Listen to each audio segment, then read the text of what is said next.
We're going to be going over how to EQ kick drum today. I'm going to start, of course, by playing you the finished mix here so you can hear how the drums sound in context of the song. And then I'm going to solo up the drums and we'll go even further and solo up just our kick drum here so you can hear what it sounds like. But here's our finished mix for this song. I love you so, but I hate to leave you. You know I hate to leave you. Oh, oh, oh, oh. I love you so, but I hate to leave you. You know I hate.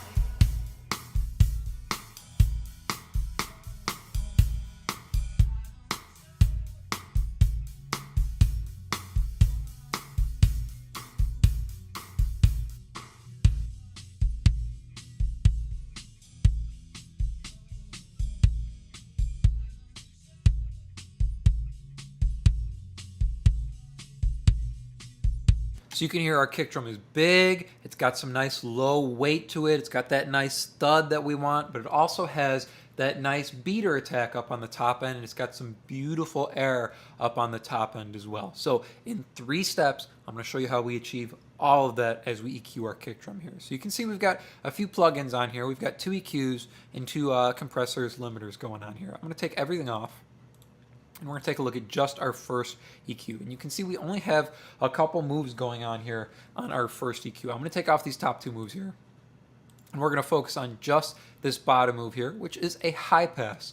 So that's step number 1. Step number 1 is getting rid of the frequencies, getting rid of all of that space that you don't need on your kick drum. And for me here, that means pulling in a high pass filter. So I'm rolling off all that extra sub area that I don't need on this kick drum so I can hone in on the main frequencies that I need, and it's going to make our low end sound bigger. I know it sounds funny saying removing low end makes your low end sound bigger, but it actually does. So take a listen here without the high pass, and then I'm going to kick it in.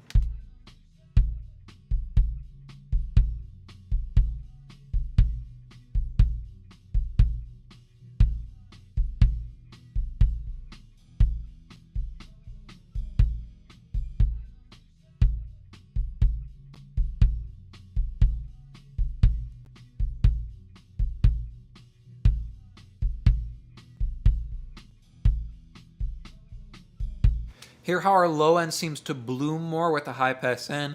That's because we're focusing in on the heart of that low end sound. So we're removing all that stuff below about 30 hertz here that we don't need, so that makes more room, it gives more headroom for everything above it to come through more. So it makes our low end sound bigger because we're removing the stuff that we don't need, which makes more room for everything that we want in this kick drum sound.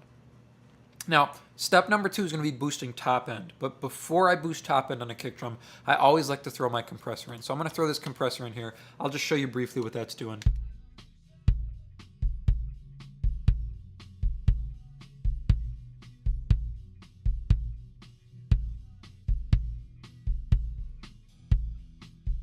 We're doing about 8 dB reduction here with the compressor. Slower attack, faster release to make sure we don't squash the transient. And doing this heavy compression helps to tighten up our kick drum sound. And then we push top end into it. So after step 1, after we get rid of all the frequencies we don't need for here, all that is a high pass filter here, then we boost top end. And you can see I'm really cranking up the top end here because I want to get that top end punch. I want to hear that beater click. And I want to get that nice, beautiful air up on the top end of the kick drum here. So we're boosting 8K by 20 dB. So take a listen to this move here. It's going to sound quite drastic here by itself.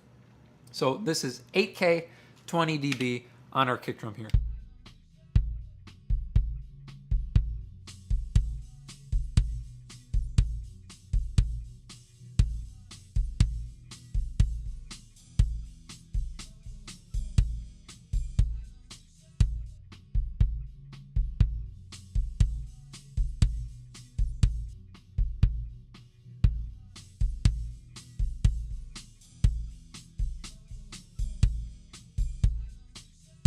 To me, this move here is doing a couple things for this kick drum. Number 1, it's really making it feel more alive in a couple different ways here.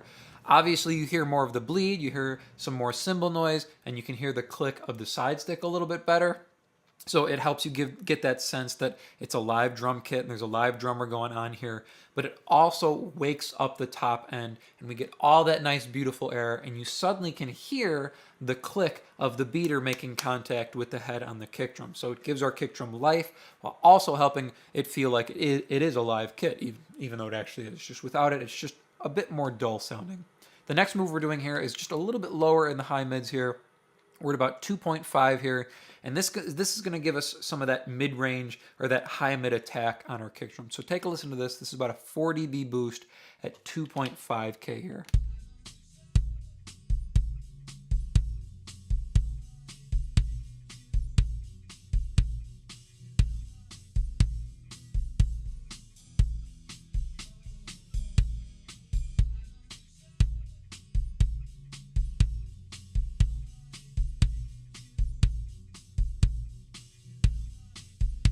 So this is helping our top end feel more balanced, because without it, of course, it feels very scooped, right? We have our bump in the low end here, then we move all this mid-range is gone, and then we have this huge bump up on the top end. So it gives us a very scooped sounding kick drum sound.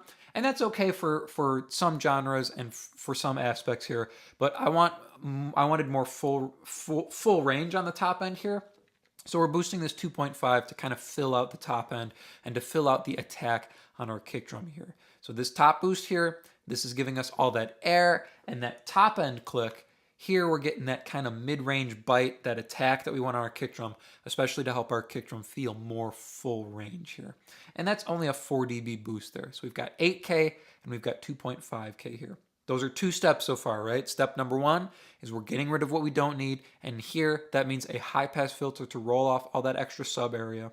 We're throwing in our compressor after that, and then step number 2. So we're boosting into a compressor here. We're boosting our top end into our compressor. 8K to add all that nice top end air and that top end click, and then 2.5K here. Anywhere in this range from like 2K to 5K is going to give you that kind of mid-range bite and that extra attack that you want to balance out the top end on your kick drum. You can see it's kind of balanced from like 2K all the way up here.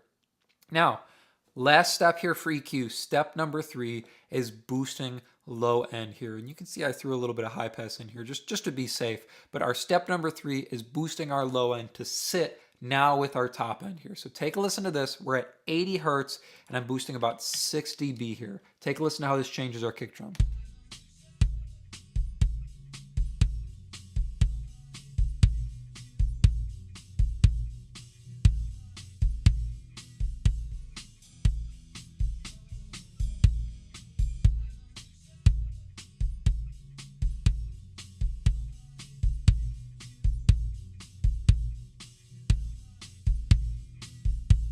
So there's all of that low end weight and there's all of that bigness that we want in our kick drum to help it be a force to be reckoned with and to help it be that kind of low end foundation in our mix here. It's that big sound in our bottom end that's driving our track here, right? It's kind of like the heartbeat for our track. So we want it to feel big. We want it to have a nice low end presence to it. And that's what we're getting here. You could see our fundamentals sitting a bit lower than 80 Hertz, but to me, 80 Hertz is that frequency that you kind of feel in your chest here.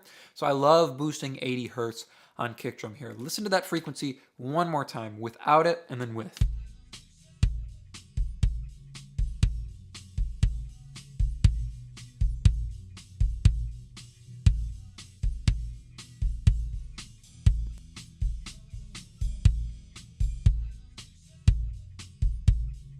Let's listen to everything now all together. So I'm going to take off all of our plugins here. That means our 2 EQs and then our compressor and our limiter as well. Those aren't changing the tone too much. You heard our compressor tightened up our kick drum a little bit, but it's the EQs that are shaping our tone here on our kick drum. So listen, without our 2 boosts on the top end, our low end boost, and of course our high pass here, and then with it all.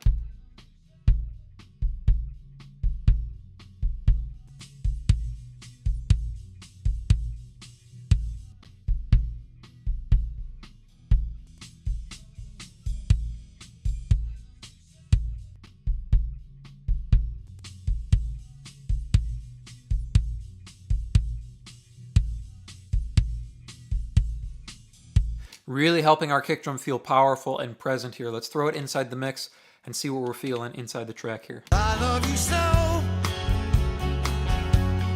but I hate to leave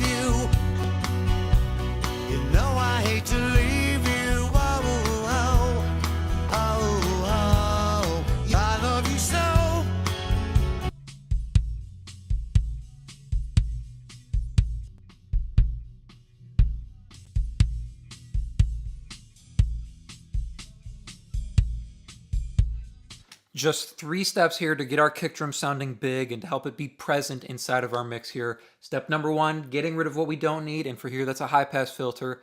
After we get our compressor in, then step 2 is boosting top end into our compressor, so 8K for the air, 2.5 for that mid-range attack, and then finally step number 3, post compression, is we're boosting our low end to get that bottom end weight. Now let's jump in here and take a look at this snare drum. I'm going to hit play here so you can hear the drums inside this mix here, and then I'll solo up the drums so you can hear them a little bit closer to the snare drum, and then I'll take everything out but the snare drum so you can hear it by itself as well. So here's our finished mix for this song. Look through any window, yeah, any time of day. See the drivers on the road, running down the heavy load.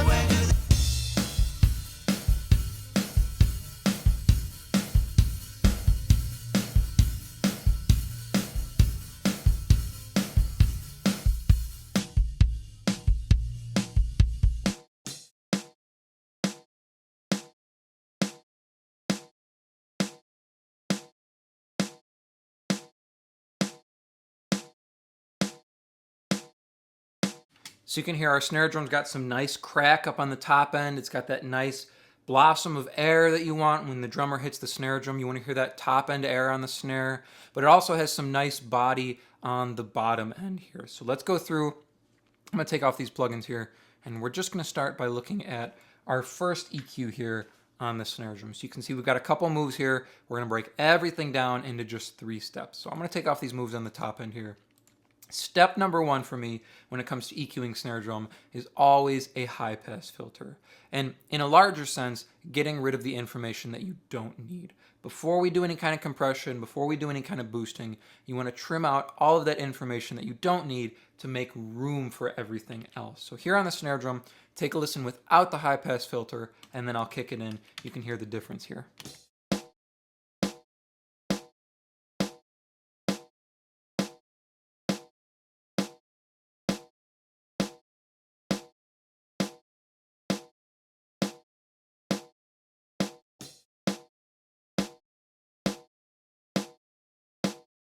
It's a subtle difference there. I'm not cutting too much into the low end, into the body here on the snare drum. We're at about 90 hertz. You can see our fundamentals sitting upwards towards 200 here. So I don't want to cut too much into that, but I want to reduce any kind of information, whether it be bleed from the kick drum or any kind of tom rolls or stuff like that, or just low end information, air blasts going into the microphone that's on the snare drum. I want to get rid of all that information and make room for when we highlight the fundamental later down the road. So that's step number 1, and you can take that further if need be, if you need to cut any low mid area or any kind of ringing in the mid range. Step number 1 is getting rid of the information we don't need on the snare drum. Now, before we jump into step number 2, I always throw my compressor in, so I'm going to click the compressor in here. I like to do step number 2 with a compressor in place following the EQ. So step number 2 is boosting top end or mid-range, high mid area on the snare drum. So pretty much emphasizing that top end area on the snare drum. And I like to do that into a compressor. I just like the way the compressor holds down top end boosts. So I put my compressor in place here after the snare drum, and now we're going to get our top end boosts. The first one I'm going to do here is this one up at 8K. You can see I'm boosting about 9.5 dB here at 8K. And this is going to open up that top end and give us all that air that we want to hear on the top end of our snare drum. So take a listen without this boost and then with it.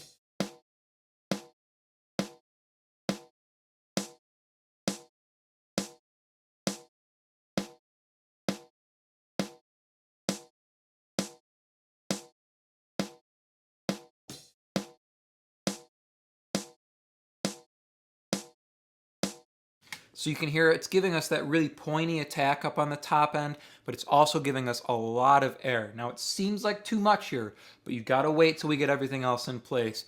Our snare drum's gonna sound really tonally balanced. This sounds out of place by itself, but bear with me here, okay? So the next boost I like to do is usually around about 3K, and this is gonna give you that nice high mid crack that's gonna emphasize the stick attack there. So take a listen to this boost here at about 3K.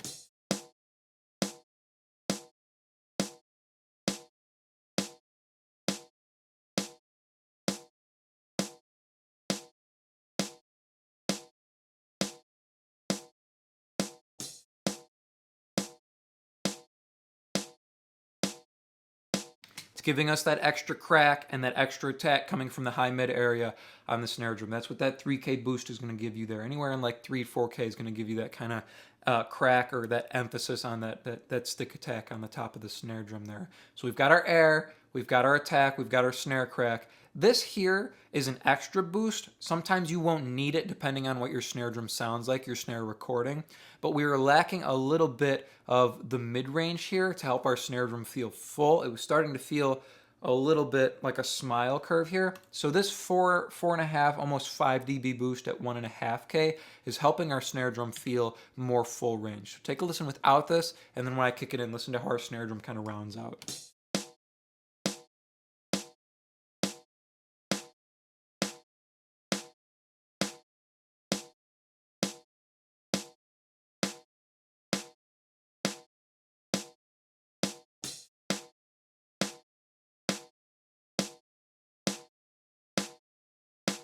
This kind of boost here in the mid-range or at 1.5K is also going to give you a big volume difference perception. It's not that crazy of a boost, a 4.5 dB boost, but it'll trick your ears into thinking your snare drum's quite a bit louder because we're going to perceive that mid-range quite a bit more than everything else. So that's step 2 here, is emphasizing our top end area. So we've got our air, we've got our crack, and we've got our fullness here coming from our mid-range boost. Now, going after our compressor now is where step number 3 comes into place. And you've guessed it here, you've probably seen me do this kind of stuff before if you've watched my videos. I like to boost bottom end after compression. So we get rid of what we don't need, that's step number 1. Step number 2 is emphasizing our top end area. And then step number 3, post compression, is where we bring up our bottom end to round out and give the snare drum that weight it needs to be competitive in the mix. So take a listen to this boost here. We're doing an 8 dB boost at about 150 hertz.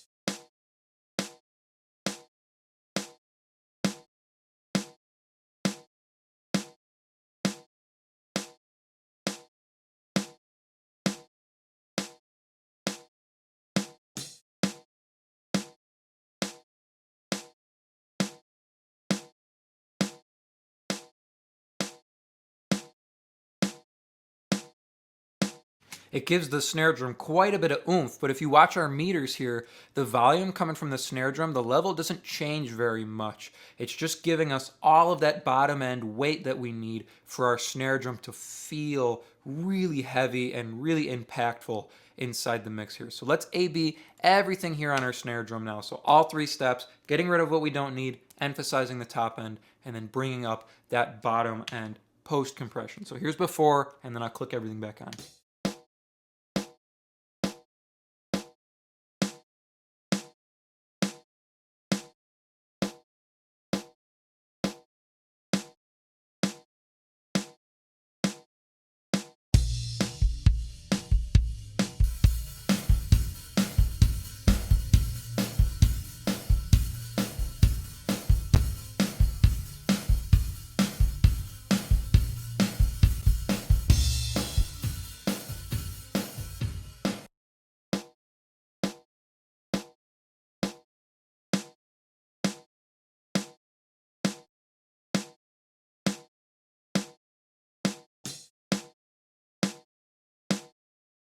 Three simple steps here to EQing your snare drum, getting rid of what we don't need, whether it's bottom end or low mid information, emphasizing the top end area, so that air and that high mid crack that we need, and then post compression, bringing up your bottom end to make your snare drum feel full and to help it be powerful and present in your mix. Now let's jump in here and take a look at these toms. Of course, let me start by playing you the finished mix as a whole here, and then I'll solo up just the drums, and then we'll go a level deeper and we'll solo up just the toms. This is the bridge section for this song, excuse me, and it's made up of kind of a nice tom fill groove on the drums. So it's a good section to use to get an idea of what our toms are sounding like. So let me get my mic up here so I can mute it so everything's not bleeding through here.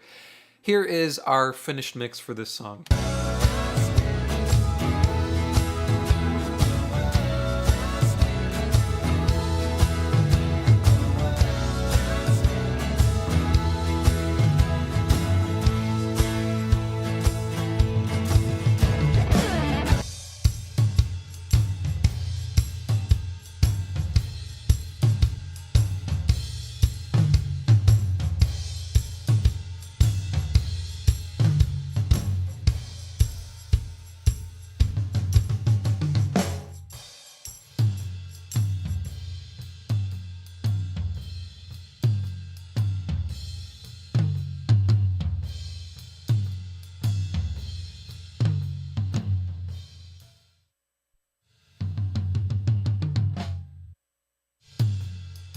So you can hear, first of all, one of the things you want to do on toms, or you don't have to, it's not something you have to do, but for me, it really cleans up the drum mix is when you edit out all of the silence. So if I zoom in the audio here, you can see the bleed's left in while the toms are going, and then once the tom fills stop, the bleed is cut out, and then we fade back in for a tom fill and fade back out afterwards. It's much cleaner to me than using something like a gate, because gates can get pretty messy sounding, and I don't want them to chop off any of the smaller tom hits or any kind of ghost notes or anything like that.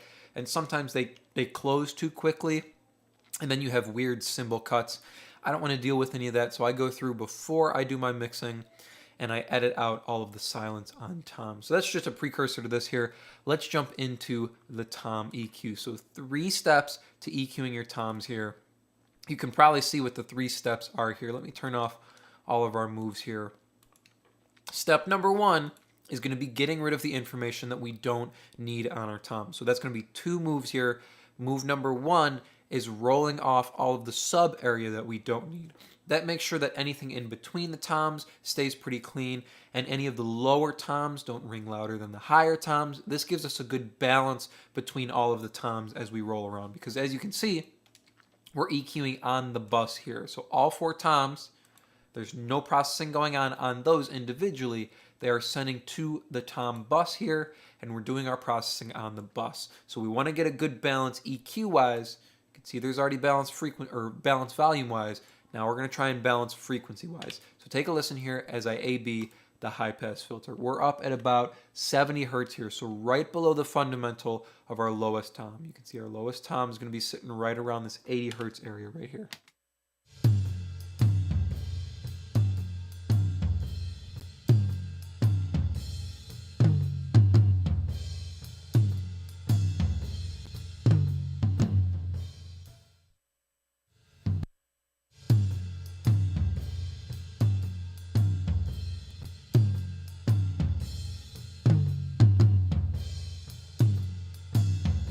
So this does a couple things. It evens out the tone of our toms. So from the high tom to the low tom, everything feels a little bit more balanced. We don't blow up when we hit the lower tom there. But it also makes sure everything isn't ringing all the way through. We can get a lot of ringing going on in the sub area with toms, especially with fills like this where you hit and he goes through and hits every tom here.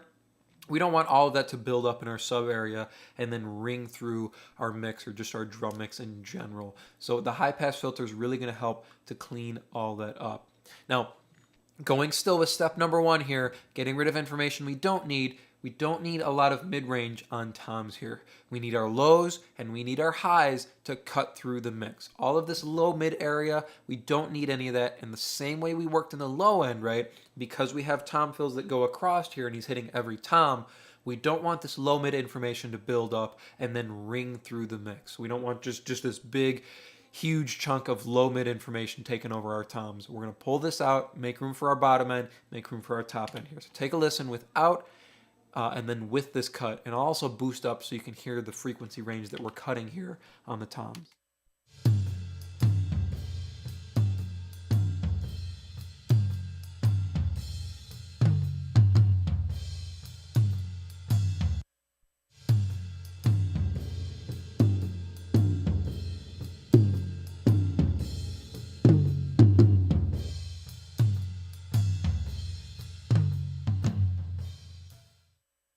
So for me, this is that frequency range that kind of gives you that woody sort of sound. It kind of makes the drums feel like they thud in the low-mid area, and it makes it feel like there's not enough bottom end and not enough top end. It's just kind of this middle range frequency, like putting a blanket over your drum. It just makes it really feel really dull and really thuddy sounding. So pulling this out really cleans up the drum and leaves room for the bottom end and the top end to shine. Listen one more time without this cut and then with it.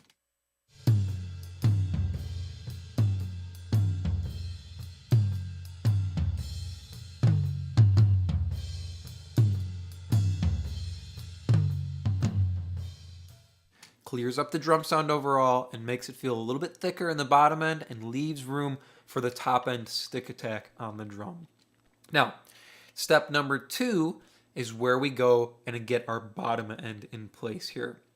So I'm at 80 hertz. I'm boosting at the lowest possible note here. So that's the floor tom. The fundamental on our floor tom is sitting around the 80 hertz here. So what this does is it doesn't pull up everything in general. It pulls up the lowest note here, and then we have the nice curve on the back end that pulls up a little bit less of each drum as we get higher and higher, because we don't need a lot of bottom end, a lot of sub area on the highest tom, right? We need less and less with each tom as we get higher and higher. So we're boosting at the lowest tom and then letting the return curve here get smaller and smaller, so we boost less and less bottom end as we go towards the high tom here. And we also have our high pass filter helping us out here, making sure we're not bringing up too much of the sub area that we already removed here. So take a listen without, and then I'll put this boost in. You can hear how we get that little bit of thickness, a little bit of warmth on the bottom tom.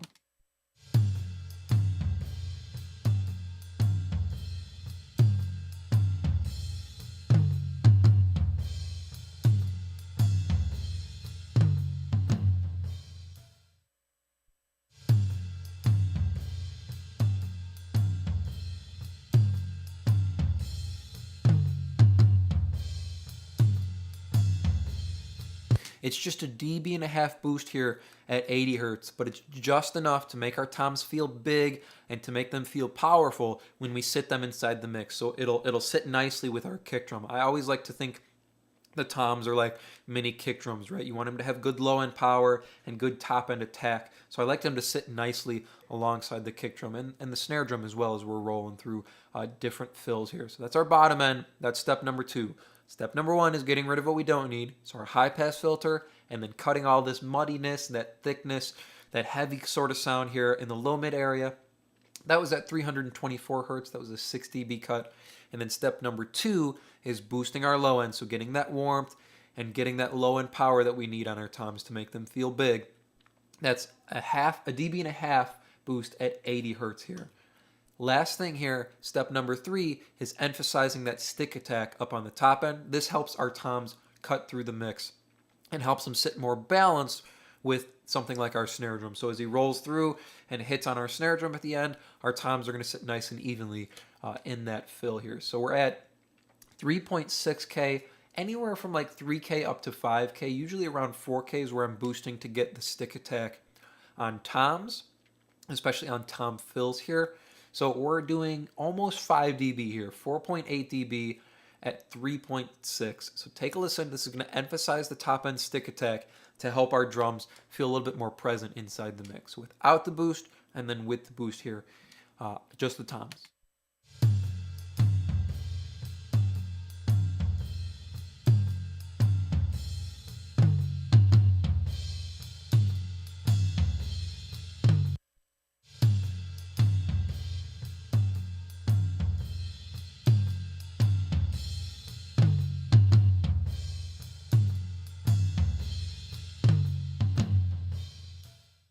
So this balances out our toms overall frequency-wise, right? We go from just having that low-end power to suddenly we have power up on the top end too, on that stick attack. It makes it feel like he's hitting the drum a little bit harder, which is what you want to make your toms feel big. We've got the low-end power, we've got that top-end power now. Let's listen all together, and I'll A-B the EQ here on our toms.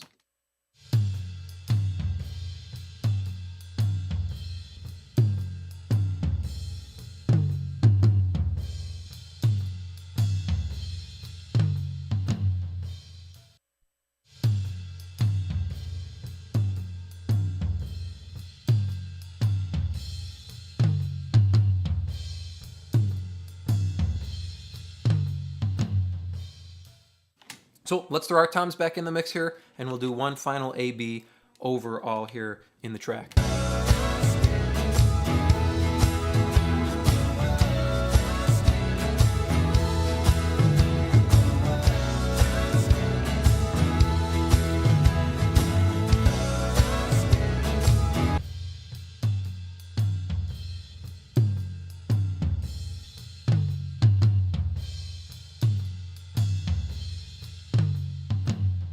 Three simple EQ steps here to get your toms big, to get them powerful inside your mix. Getting rid of what we don't need is step number 1. So high pass filter, rolling off that extra sub, and then getting rid of that low mid muddiness. Step number 2, that's where we get our low end power, right? So boosting at the fundamental of the lowest tom, so we get less and less as each tom gets higher and higher. And then step number 3, getting that high end stick attack to make our toms cut through the mix. Now let's jump in here and take a look at EQing overheads. So let me start by playing you the finished drum mix here for this song so you can hear how the overheads fit into the drum kit as a whole, so you can hear how the cymbals and the hi-hat and everything fits in together, and then we'll hone in on just our overhead mics here. So here's our finished drum mix for this song.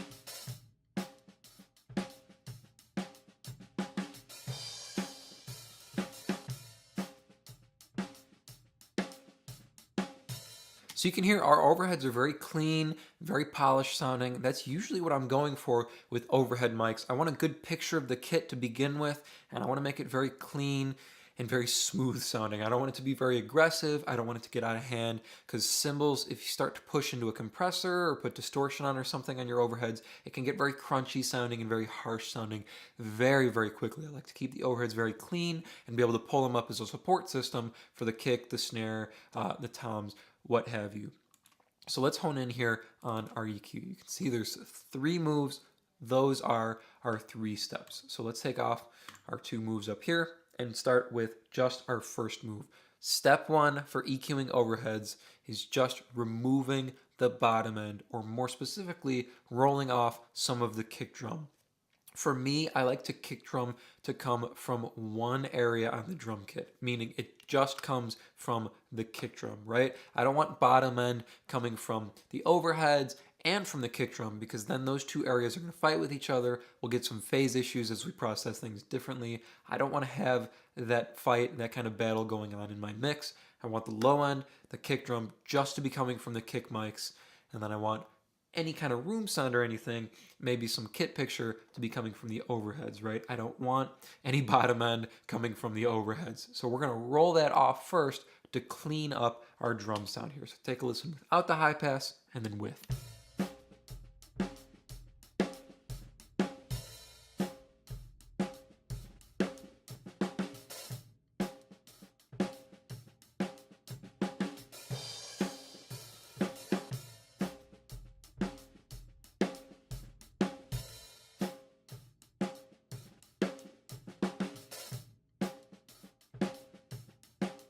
You can hear it clears up a lot of room in the bottom end for our kick to occupy, and it clears up our overheads, right? It cleans up our overhead sound a little bit as well, but mainly, so let me hit play one more time here without the high pass filter. Look where our frequencies are for our kick drum.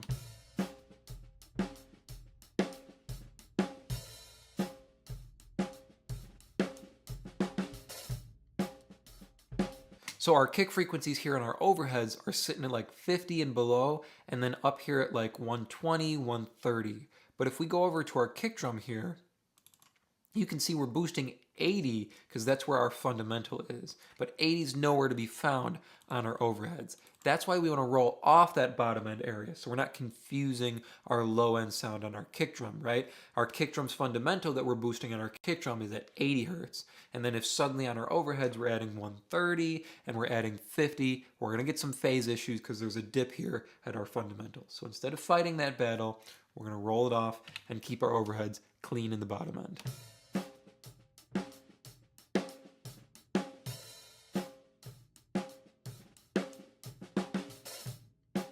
So now that we've cleaned up our bottom end, let's move our focus to the low mids and the mid range here on the overheads. The next thing that I want to do, step number 2 on EQing overheads, is getting rid of the muddiness in the mid range.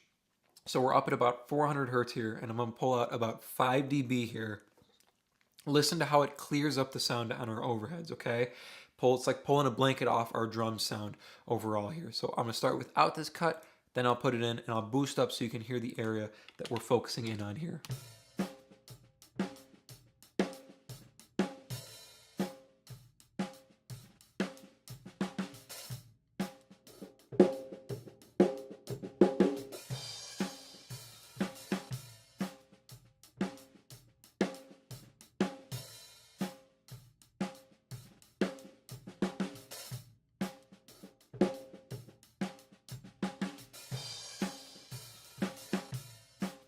So this move for me here in the mid-range gets rid of all that nasalness and that kind of mid-range forward sound. When you have all this mid-range forward sound, it tends to make your overheads sound more like room mics rather than overheads. So we pull out this 400 hertz, that kind of nasally, muddy mid-range forward energy, reducing it by about 5 dB. It cleans up our overheads in the mid-range, and it helps them feel more like a picture of the kit rather than back room mics. So listen one more time without and then with this cut at 400 hertz.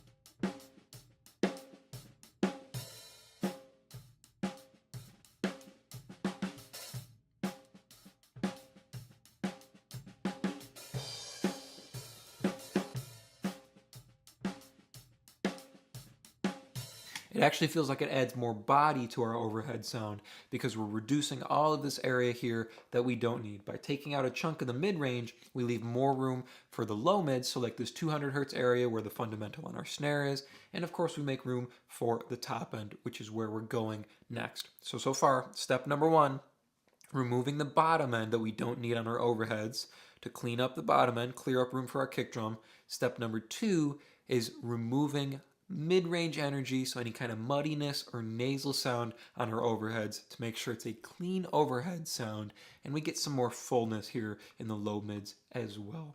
Step number 3 is boosting top end, whether it's for shine, for brightness on the cymbals, or sometimes it can be for more clarity or more attention on the hi-hat here. So take a listen. We're doing a boost at about 5.5K here. It's a dB.5 boost, and this is gonna help us get a more distinct sound off of our hi-hat. So it's giving us some focused energy here on our cymbal sounds. So take a listen without this boost here, and then with.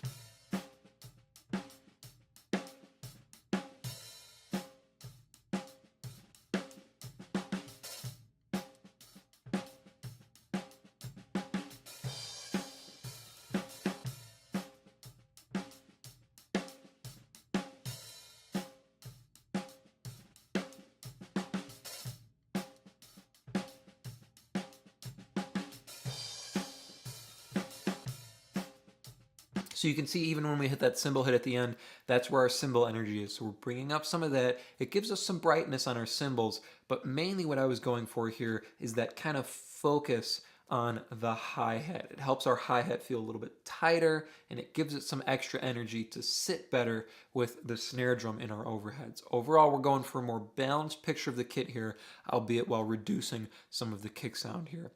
So those are our 3 steps. Let's listen to our EQ overall on our overhead mics here. So before and then after.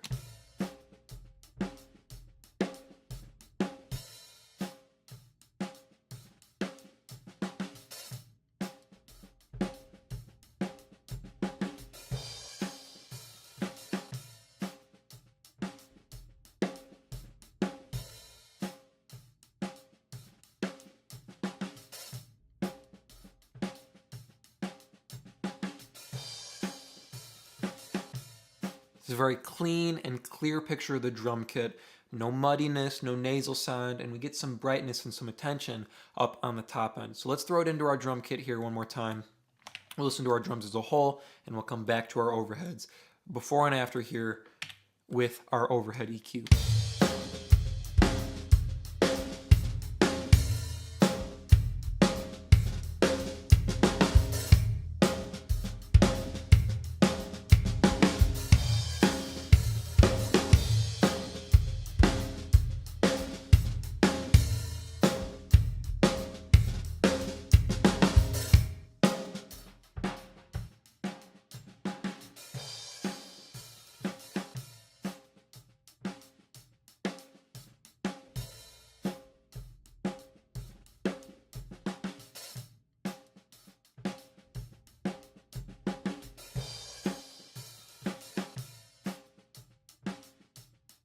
Just 3 steps to EQing your overheads here, reducing some of the bottom end, so clearing up room for your kick drum to be as powerful as it can be, cleaning up the mid-range here, so getting rid of that muddiness and that nasalness in the low mids and the mid-range, and then adding some brightness and some focus for the cymbals up on the top end. We're going to be talking about getting a fat room sound today on drums using just a simple EQ move. And this is going to help you make sure you have a big drum sound in general, because the room sound actually contributes quite a bit of energy. And we're going to see that here today with just a little mono room mic on this drum kit. Now let's jump in here and take a look at these drums. So this is a small kit here. You can see it's just a kick, overheads, and a room mic here. But the room mic is still very, very important, even if we just have a kick drum going. Sure, I could get rid of the overheads and I could get rid of the room mic and just keep the kick drum, but you're gonna see here in a minute, it is still a very crucial piece of our drum kit. So let me play you the mix here for this track, and then I'm gonna solo up just the drums so you can hear what we're dealing with here. So here's our finished mix on this track.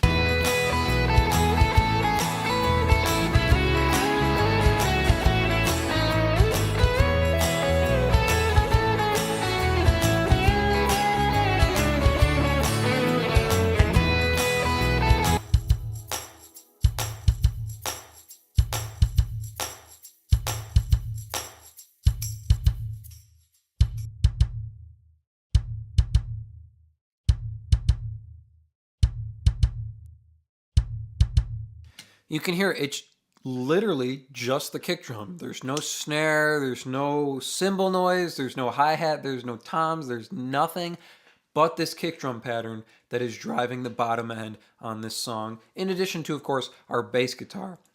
But I still have overheads and I still have a room mic. And I want to show you why our room mic is so crucial here. So take a listen without our room mic here on the drum. So I'm going to start with it and then I'll take our room mic away. I want you to hear how drastically our drum sound diminishes.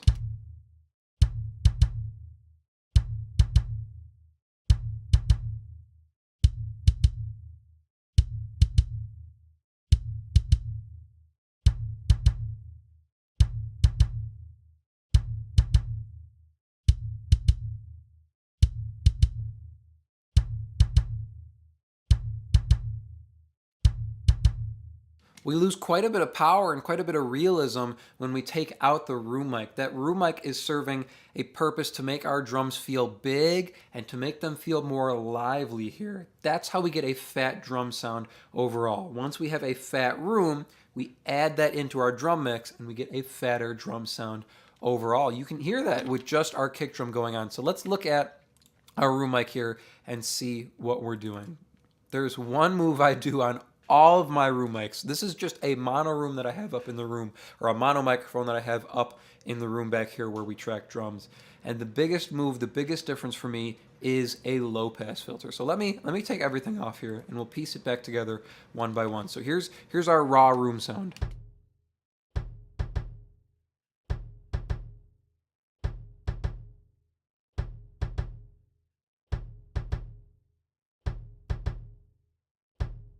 So you can hear it's nothing fabulous. It's quite small sounding. It's very timid. It's very mid-rangey sounding. It doesn't have good bottom end. It has this weird kind of smacky top end to it.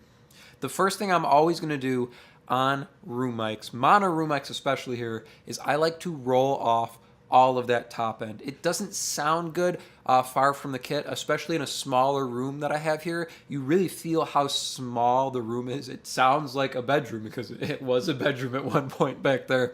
And that's what it makes it feel like. So for me, the biggest difference I can make is to roll off that top end to really fatten up this room sound. So take a listen. I've got a low pass filter in here, 12 dB per octave, and I'm rolling it up to about 3K here. Now, if there were cymbals and hi-hat and ride going on, this would roll all of that off and give us a darker room sound. But what it's going to do here with just the kick drum is enhance how fat our room mic sounds. So take a listen without and then with our low pass.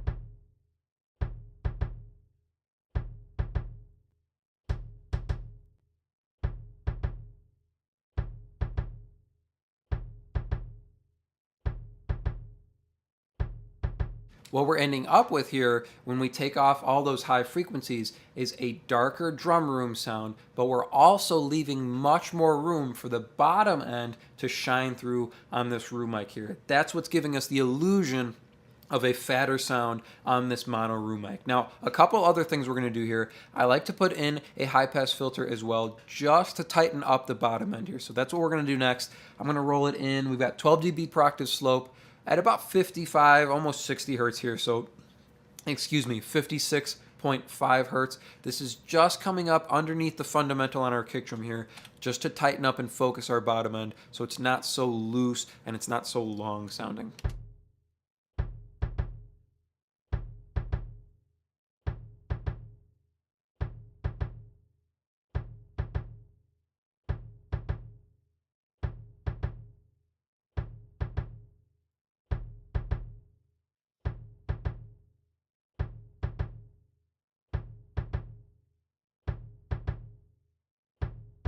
Now what we've done so far is we've isolated the part, the frequency spectrum on the room mic that we want to emphasize in this mix here, that we want to bring up underneath our kick drum to enhance the liveliness, to enhance the fatness of our kit here. We're going to take it one step further and we're going to move the frequencies around a little bit more. I'm going to take a huge chunk out of the low mids here on this room mic. So we're at 400 hertz, almost 402 hertz, so pretty much 400 hertz here, right smack dab in the middle of the low mids. And I'm going to take 10 dB out. This is going to work the same way our low pass does on the top end. By getting rid of all those frequencies on the top end, we made more room for the bottom end to shine through. Now by getting rid of all this information in the low mids, all we're going to have left is that bottom end and a little bit of the mid-range here that's going to give our kick drum some energy to cut through. It's going to help you hear the room, and then we're going to have this fatness in the bottom end that we're left with. So take a listen without, and then I'm going to put this cut in here at 400 hertz.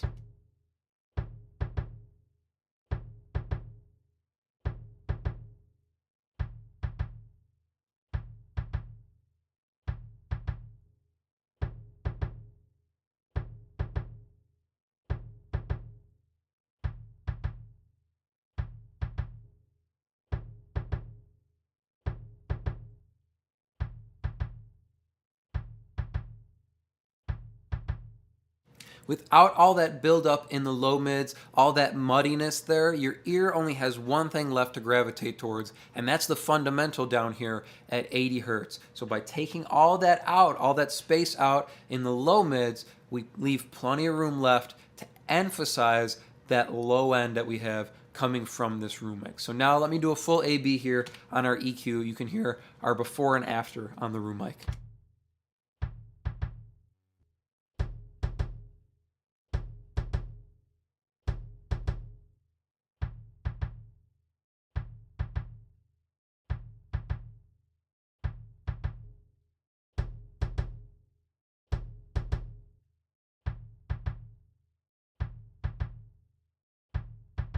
We get rid of that slappy top end, we get rid of some ring in the mid-range here, we get rid of all that muddiness, and we tighten up our bottom end to focus in on the fundamental that we're getting from our kick drum here. So let's throw this back in with our drum kit here. And I'll do the same thing before and after here on our EQ, and I'll also mute and unmute our room. You can hear the impact it's making on our kit as a whole.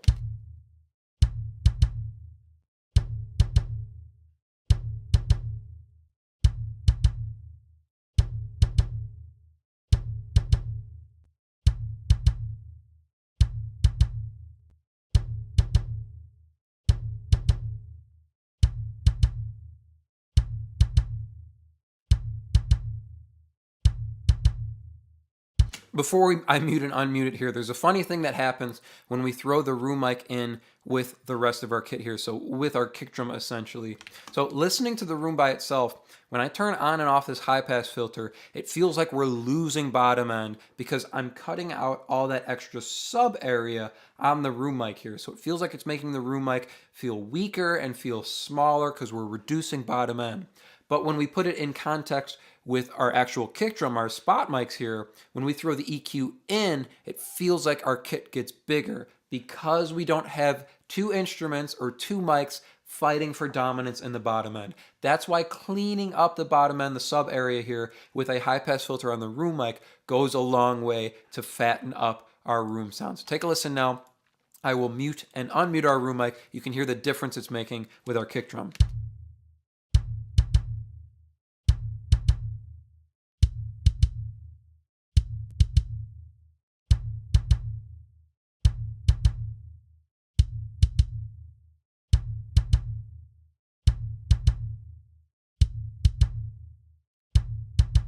And let's take it even further. Let's throw this back inside of our entire track. And one more time, we'll mute and unmute our room mic. You can hear the difference it makes in the track as a whole.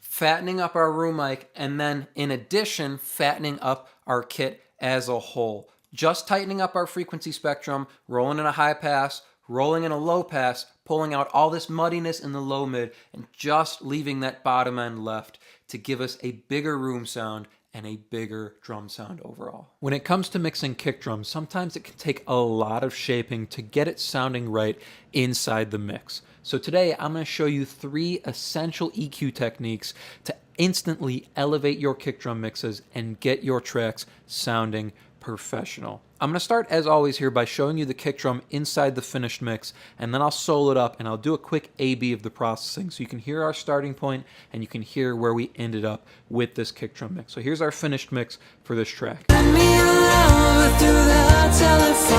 I don't care if I don't see you. I'll feel right at home with you and give it here. Send me a love through the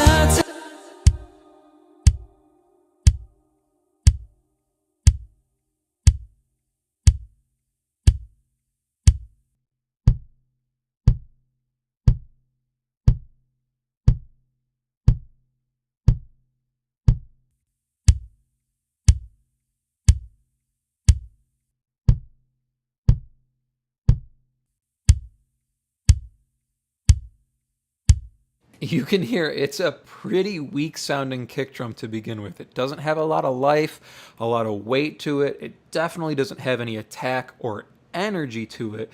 But what I want you to notice as I A-B the processing here, take a look at the volume level. Sometimes it's actually louder without the processing in, but when you click the processing in here, our kick drum feels so much bigger because of the EQ techniques we're using here to shape our kick drum. So one more time here, without the processing and then with, and pay attention to our overall level here on the kick drum.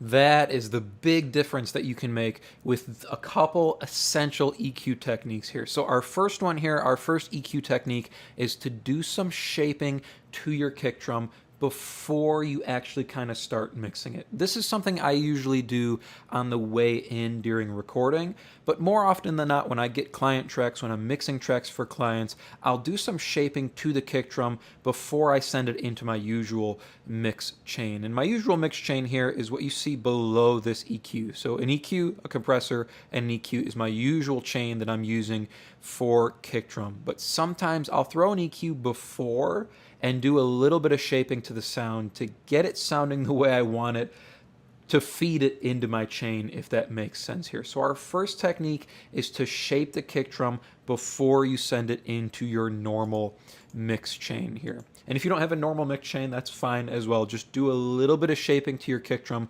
on the way in here. And you can see there's a lot of moves here, but I'm going to explain each one as we go down here. The first one And probably the most important one is just controlling the bottom end here. I have a high pass filter up at 42.8 hertz here, so almost 43 hertz, 12 dB per octave slope. I want to control the sub area here on our kick drum before it hits anything else in the chain here. Before it hits a compressor, before we boost bottom end, I want to get that sub area in check. So take a listen here, and I'll click in this high pass filter.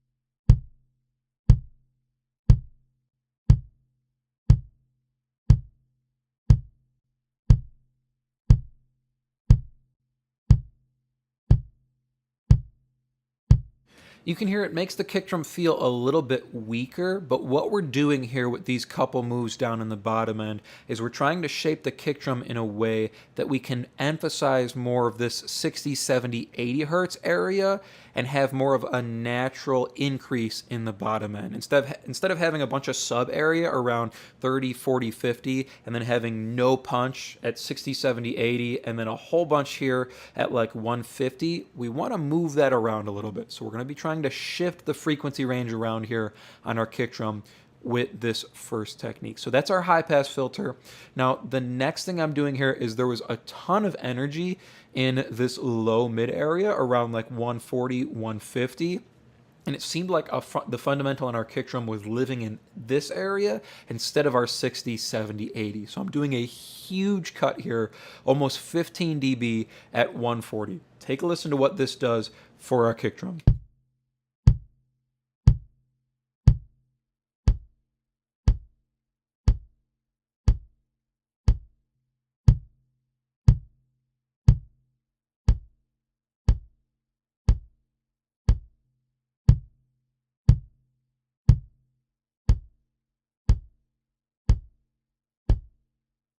We're getting rid of all of that kind of low mid thud and low mid mud on the kick drum. This area right here, like 150 to 200, is kind of that headache frequency on low end instruments like kick drum and bass guitar. If you have a lot going on around 150, it kind of gets that boomy sort of sound that gives you a headache pretty fast. So we want to get rid of all that. We don't want the fundamental of the kick drum living down there, especially with this song where it needs to be a big, powerful kick drum. I want to shift the fundamental down here. That's what these two moves in the bottom end are for. I'm rolling off some of the sub area, and then I'm taking out a big chunk of the low mid to focus our fundamental more around the 60, 70, 80 hertz area. Now, the next couple shaping moves here, there's one in the mid-range around 500 hertz, 493. There was just some mid-range clack going on that I didn't want in the kick drum, so I'm pulling out about 7.5, almost 8 dB here. Take a listen to how this changes our kick drum tone.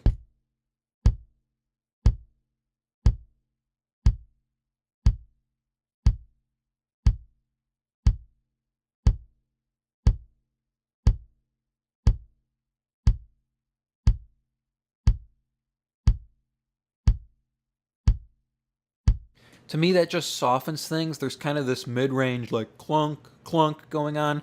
Just cleaning that up softens out the kick drum overall and makes it feel smoother. We have our fundamental kind of shifted down here. And now we have our natural low mid energy around 250, 300 and scooping out some of that mid-range clunk there. The last move I'm doing here is just visually look here before I click in this last move. You can see the attack and the point of our kick drum is really focused around 5K here, and there's nothing around 2, 3K and nothing up around 7, 8, 9K. I don't want just one point here on the kick drum. That's what this move is for. So just visually look at our frequency range here and watch this 5K area.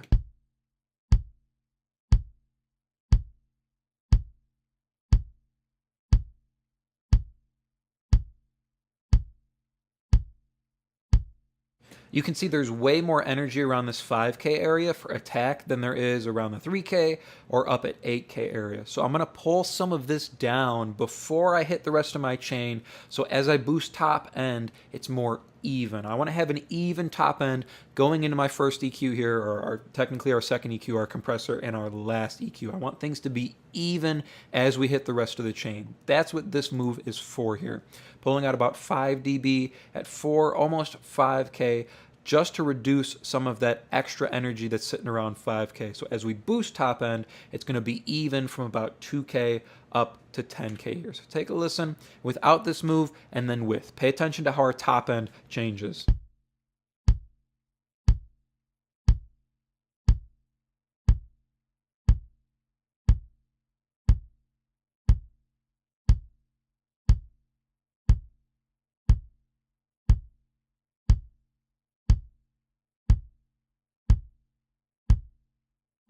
Pulls out some of that basketball sound on the kick drum. Sounds like the top end when you're like bouncing a basketball on the gym floor, just reducing some of that and making it a more even, softer top end here. So let me just A-B this first EQ. This is our first essential EQ technique when it comes to mixing kick drum. So you want to get it shaped before you send it in to any boosts, any compression, anything like that. Get rid of any energy you don't need, any clunks, any fundamentals that you don't want in the right place here. So we have this big one around 140. Want to shift that lower, any extra sub area, and any kind of basketball sort of sound attack up on the top end. So here's without, here's our before, and then I'll click it back in. You can hear where we shaped it to sit to go into the rest of our chain.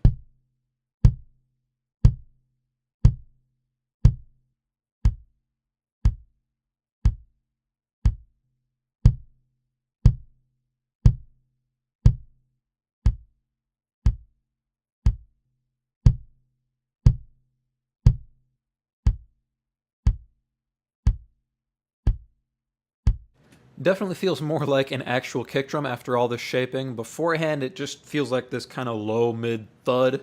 Not going to be something powerful that's going to cut through inside the rest of the mix or be a presence at all inside of the track. Now, the next thing, the next essential EQ technique I have for you is to boost top end, but to do it into compression.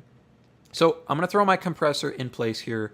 I'll show you what that's doing, but the technique here is to boost top end into compression. So instead of getting your kick drum shaped and then boosting top end and boosting bottom end, boosting mid-range, whatever, you want to get the compressor in place. So you have something that's going to control the overall volume of your kick drum as you boost top end. And it gives you this kind of movement that as you boost, it kind of keeps your volume even and it works like a seesaw. So as you boost top end, it shapes the rest of your kick drum tone here. So just on the compressor here, 30 millisecond attack, 60 millisecond release, probably doing about 8 dB reduction here. Take a listen.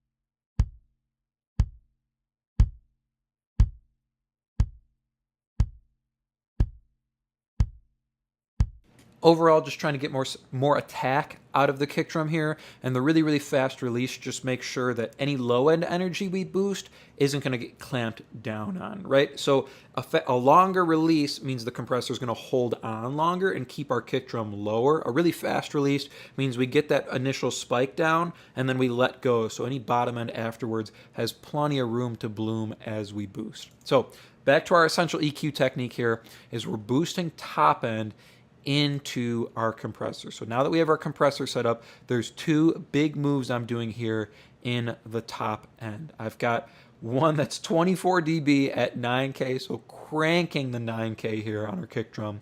And then we've got 5 more dB at 3K. So like we talked about with our shaping here, we had a lot of focus at 5K. We pulled that down so we have a more even top end. So when we boost this 9K and we boost this 3K, it stays really even across the board here. So I'm going to actually A-B both of these together here. Listen to how it really opens up and brings our kick drum to life here.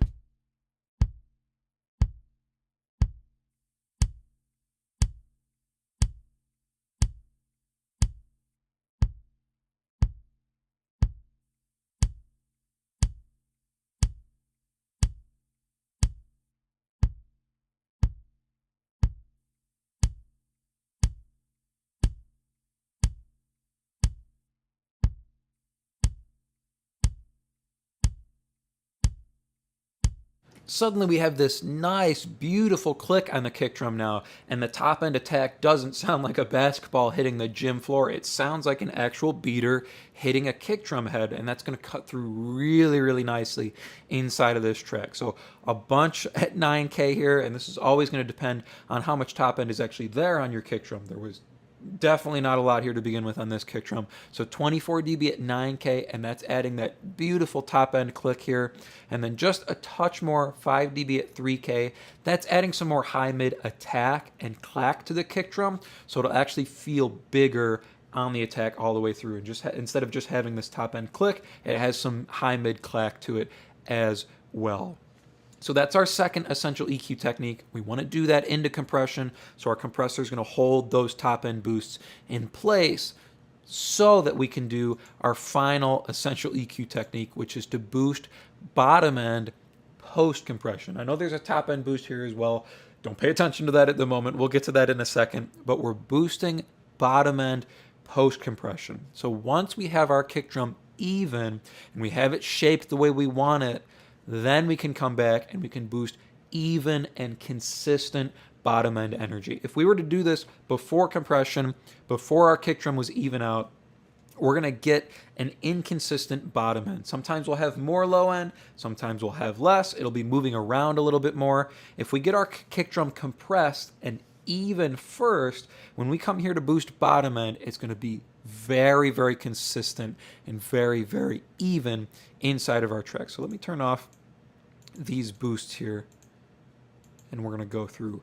More often than not, this 80 hertz boost, which is the biggest one here on this last EQ, is all I'll do on kick drum. But because of all the shaping we've had to do here on this kick drum, there's two other moves that I had to do in addition just to get our kick drum feeling full. Our first one here though, 80 hertz. I like parking the fundamental and kick drum around 60, 70, or 80. It's that frequency that hits you in the chest and makes the kick drum feel big here. So first without and then with. 15 dB boost at 80 hertz. Listen to all the weight, we get here on our kick drum.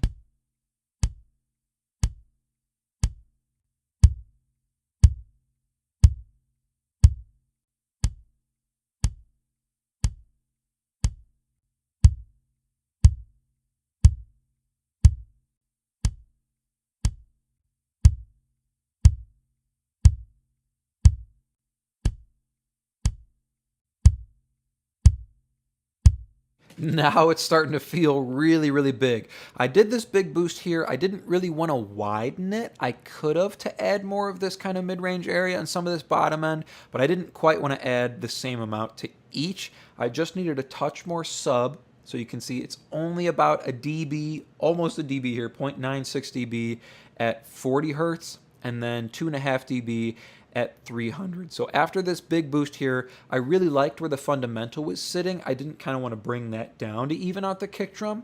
I just wanted to touch more mid-range here, still kind of trying to get rid of this area around 150. So boosting at 80 and then boosting at about 300 here, and then a little bit more around 40. So I'm going to hit play and I'm going to add these two in. Listen to how it gives us a little bit more bottom end weight, and then it brings our bottom end up towards that 300 area. This is the frequency that helps your kick drum feel big on smaller speakers, this 200, 300 hertz area.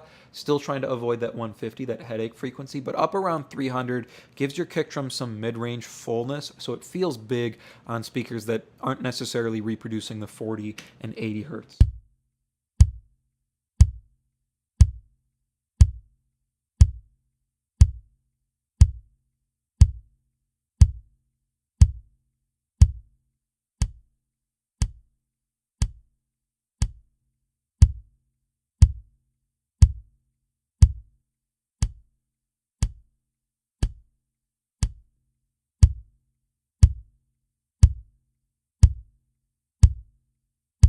Feel how even the bottom end weight there is that we boosted? That's a huge boost, right? 15 dB at 80 hertz, but it's really, really even and really, really consistent because of where we place this EQ in the chain. Post-compression, not pre-compression with our bottom end boost. Now, At the very, very end here, I did feel like I wanted more top end overall. So there is just one more boost here, and let me play that for you. 8 dB at 1.42K, and that's just a shelf. So taking it all the way up, again, bringing up high mid energy as well as top end energy on our kick drum.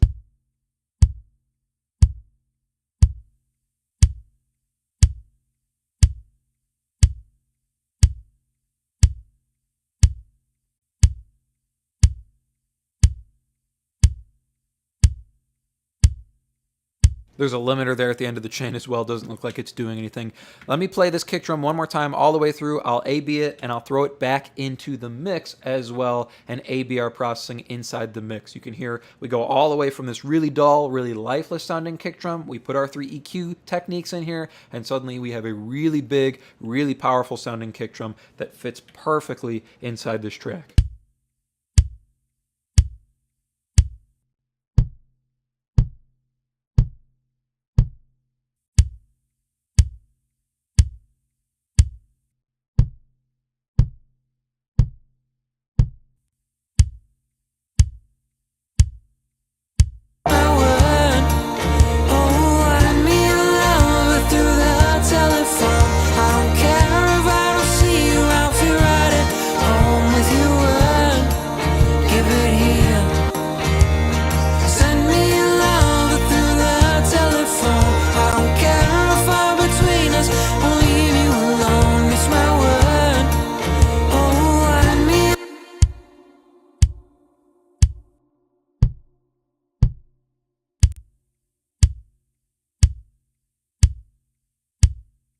Three essential EQ techniques for a powerful and professional sounding kick drum.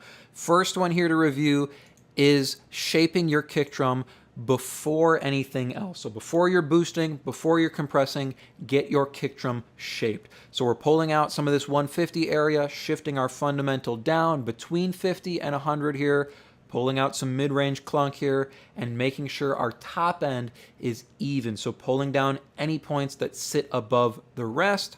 Technique number 2 is boosting top end, but into compression. So our top end boosts are before compression here. So all of this click and all of this attack we add is held in place by our compressor.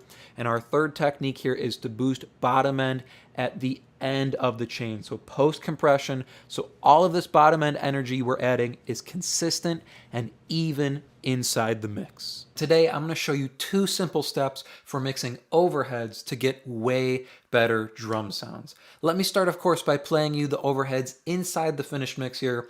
Then I'll solo up just the drums. You can hear how they fit with the rest of the drum mix. And we'll go one level deeper. I'll solo up just the overheads for you as well. So here's the overheads inside the context of the finished mix here. We gotta move. This ain't no living. This ain't no groove. The city's rich. We're dead poor. Someone with something more.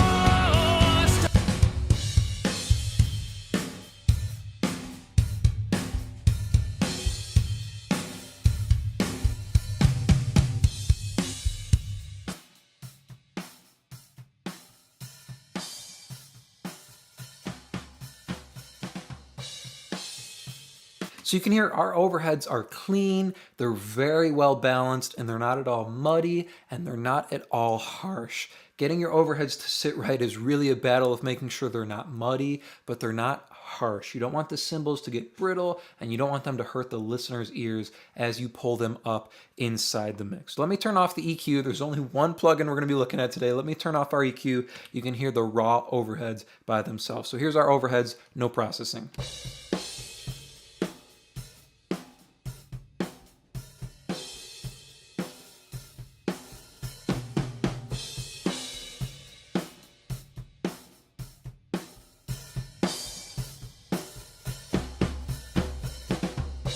You can hear without our EQ in, the overheads really take up a lot of space. They're a lot more full range, they have a lot of low mids to them, and they feel very unbalanced.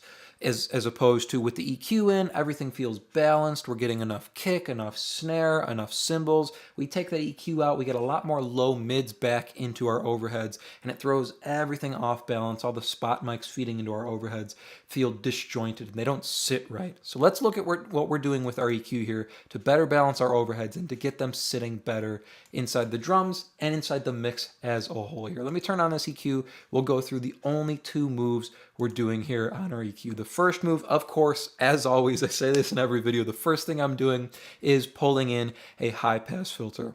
I'm rolling this up all the way to 140 hertz, which may seem pretty far on something that has to do with drums here, 12 dB per octave slope, but the goal here is to get rid of most of the kick drum out of the overheads. I want to isolate the bottom end to one piece of the drum kit, that being our kick drum. I don't want the kick drum, I don't want the bottom end to be coming from anything else in the drum kit except for the kick drum.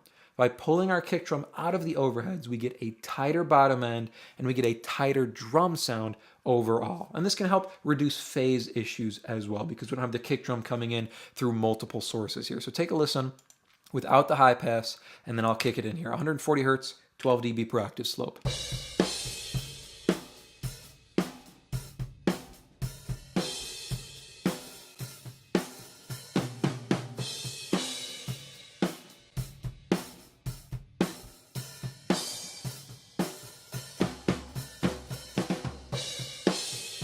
Now, while it makes the drum kit sound smaller in the overheads because we lose all that bottom end on the kick drum, it's going to make the kit as a whole sound bigger when we put the rest of the mics in because the bottom end is only going to be coming from the kick drum. We're not going to have frequencies coming from the overheads and frequencies coming from the kick drum. They're going to fight each other and cancel each other out with phase.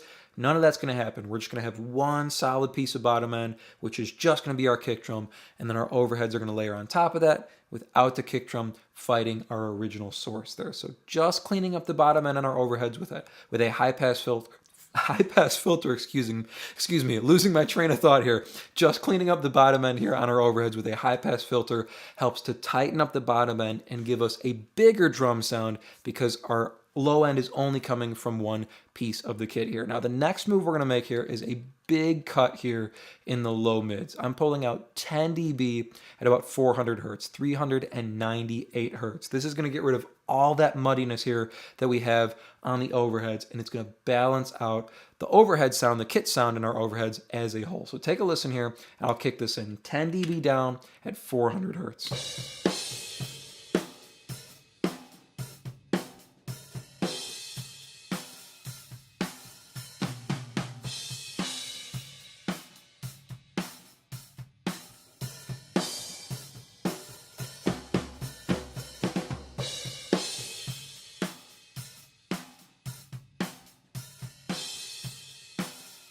That one big dip there, listen to how much cleaner our drums sound in the overheads here. There's no more of that muddiness. There's no more space that's just being eaten up by our overheads here.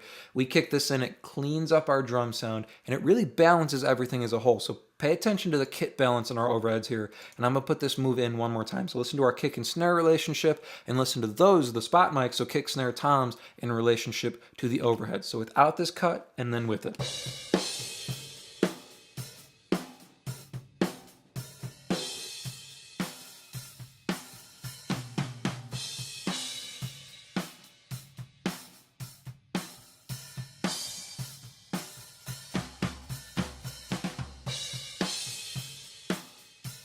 Now the goal here with our overheads is really to spotlight the cymbals, right? Now the reason I'm doing such a big cut here in the low mids as opposed to boosting top end is because I don't want the cymbals to get harsh in the track here. We're gonna have some bleed from our kick and our snare and our toms as we boost top end. We're gonna get some cymbal bleed there. So we don't wanna go boosting top end here to get a lot of shine on our cymbals, because then when we combine it with the rest of the kit, we're just gonna have these harsh, overbearing cymbals. So it's more effective to cut low mids and get the sound and the balance that you want out of your overheads rather than boosting top end to highlight the cymbals. So let's A/B both of our moves here on our overheads, and we'll throw them back into the drum mix as a whole here as well.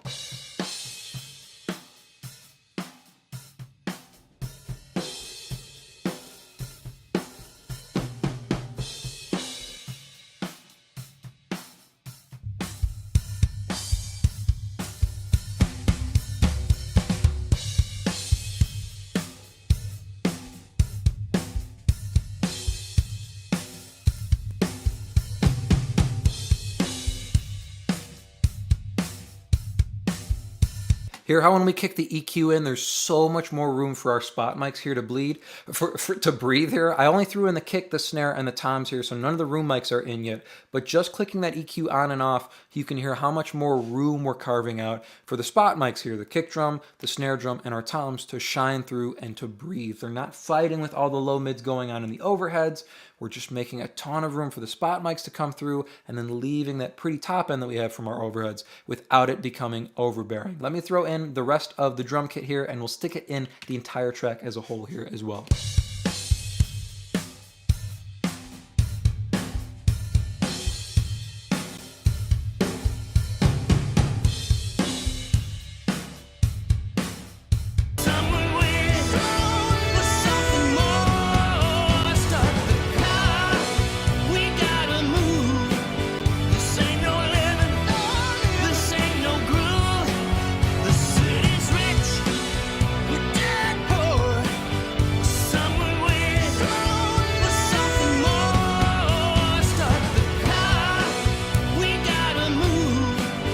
Two simple steps for mixing overheads here to get way better drum sounds. The first thing we're doing here is rolling off that bottom end, so making sure the kick drum isn't coming through very heavily on our overheads. We want to isolate the bottom end, the kick drum, just to one source, being the kick drum spot mics there. That gives us better phase and it tightens up our bottom end, giving us a bigger drum sound. The second thing we're doing here is we're pulling out a ton of low mids, giving us a good kit balance in our overheads, reducing all of that muddiness, leaving plenty of room for our spot mics to breathe and to come through, and then making sure we're not boosting top end to get all the harshness out of our cymbals and keep our overheads clean and balanced sounding. When it comes to mixing drums, you want them to be punchy and you want them to cut through in the mix, but sometimes when you get them pulled up in the track, they just come out sounding harsh or edgy. So today I'm going to show you one easy EQ trick that you can use on your next drum mix to get them sitting perfectly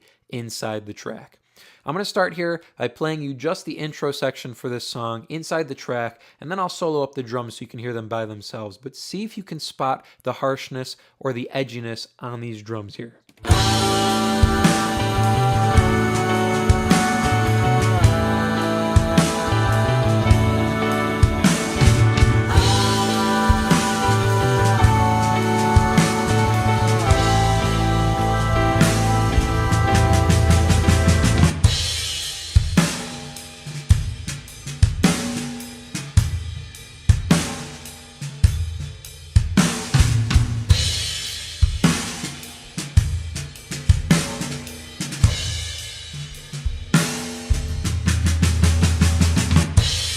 So our drums are big, they're punchy, they're powerful, but every time he hits a cymbal, it gets a little piercing, it gets a little bit edgy, and our drums just feel like they kind of jump out of the speakers for a second and then sit back to where they should be.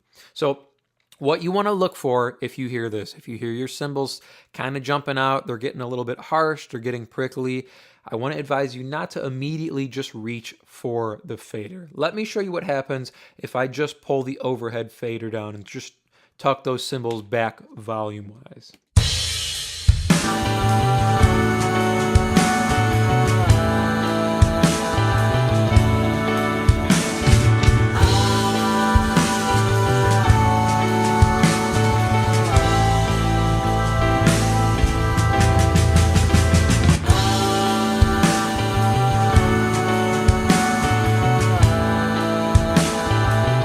So I've pulled the overheads back kind of where the cymbals feel a little bit more natural now. They're not jumping out, they're not harsh, they're not piercing, but suddenly the ride disappeared here in the intro and we lost a lot of ambience and full kit picture on our drums here.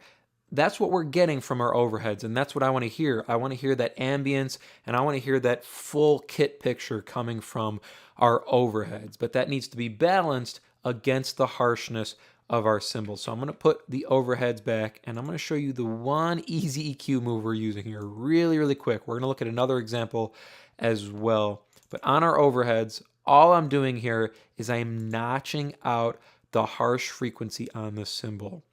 It's not the cymbals overall that are too much. It's a couple frequencies or one frequency that's just poking out and getting edgy or piercing for the listener. So take a listen here. I'm going to solo up just our overheads, and I'll A-B this move. You can hear how it smooths out our cymbals, but it leaves the rest of the overheads unaffected. And then I'll push it up for you as well so you can hear what we're pulling down. So without it, and then with it.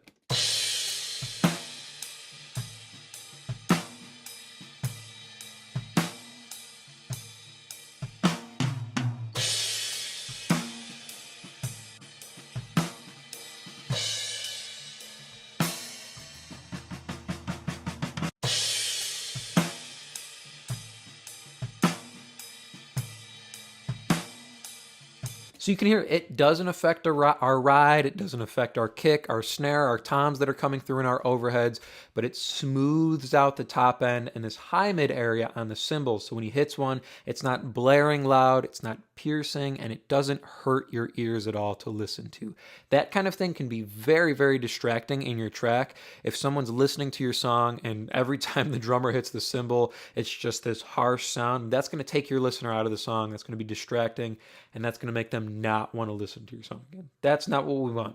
So if you find something harsh on your cymbals, what I advise you to do is first look at your overheads. So solo your overheads up and see if the harshness is coming from your overheads. If it is, all we're going to do here is boost up a very narrow notch. So I've got the Q all the way up here at 24, and we're just sweeping around. You can usually start between like 2K and 7 or 8K, and for me the harshness on cymbals always ends up between 3 and 5K. We're at 4.06K. Take a listen here. I'll boost this up. You can hear what's ringing out on our cymbals, and then I'll pull it back down.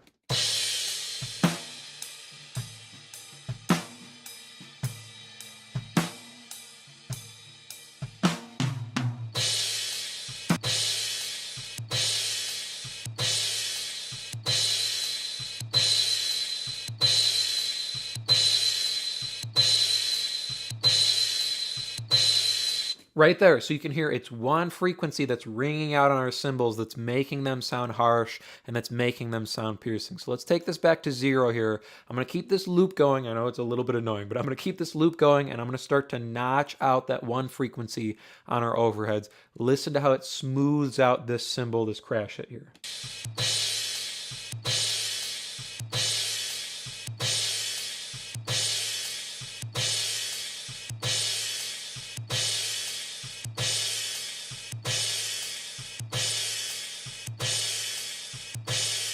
So you can go all the way down like this, 24 dB down, and it'll be like ultra smoothed out here on the crash hit. To me, that sounds scooped in the high mids, so I'm gonna reel it back in here, just bring it back up till the cymbal, the crash sounds natural in our overheads.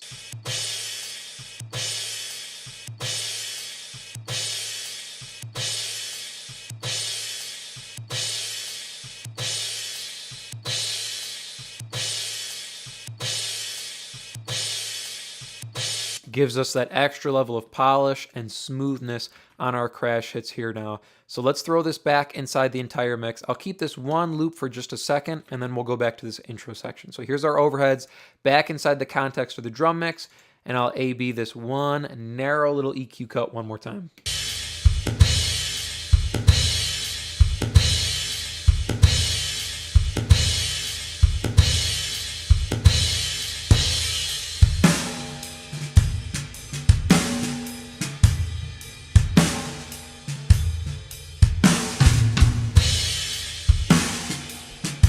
Now our crash hits feel natural, and they're not going to feel intrusive when we drop them back inside the mix. So here's our full intro now, the rest of the instruments back in. Listen to how much smoother the cymbal sounds. We got rid of all of that harshness, so our crash hits feel natural and they don't take our listener out of our track.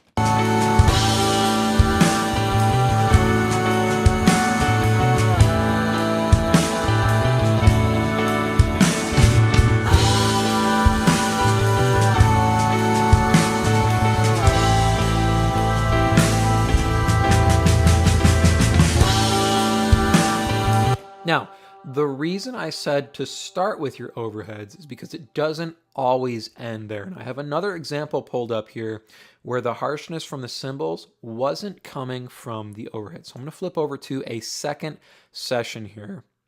and we're actually going to be looking at the tom. So I'm going to take off this EQ here, and I'm just going to loop this little section here on this song, and then I'll solo up the drums, and you can hear where the harshness is on the drums. So here's the full track, then I'll solo up the drums. Listen for the harshness on our crash hits. Maybe my words don't.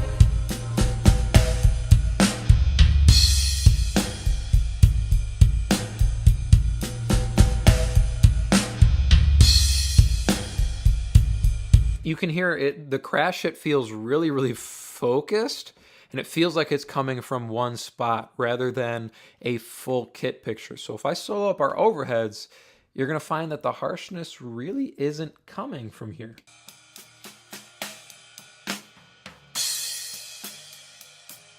That feels smooth, that feels pretty natural. So if we go over to our floor tom here now, which is going to be a mic that's closer to cymbals rather than our snare mic usually sits a little bit lower, but kind of depending on where the toms are, they usually end up being closer to cymbals. So sometimes you'll find that the harshness in your drums from your crash hits is actually bleeding through one of your tom mics. So take a listen to this floor tom here. It has some of the bleed trimmed out, but you can still hear that crash hit coming through super loud right on the back end of the tom.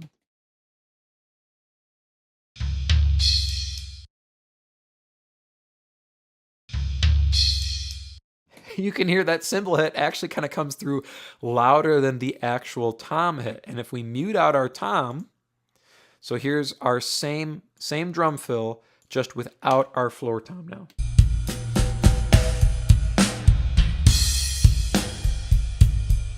Our crash hit sounds super smooth and super natural. So let's focus in on this floor tom here. We've identified where that harshness is coming from.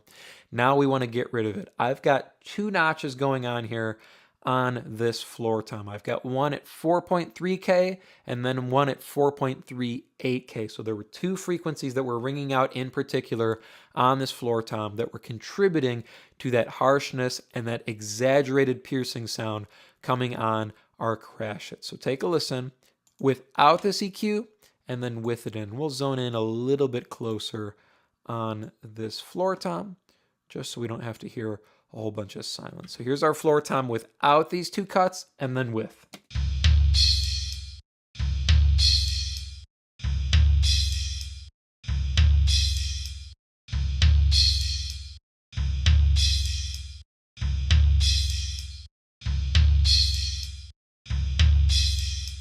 It takes it from sounding like a cymbal mic with some floor tom bleed to sounding like what it's supposed to be, which is a floor tom with a little bit of cymbal bleed in there. So if we throw that back inside our drum mix now, take a listen one more time, without and then with, and I'll loop this whole fill one more time so we have a little bit more context. So here's without the EQ and then with it. Pay attention to that crash hit after our tom.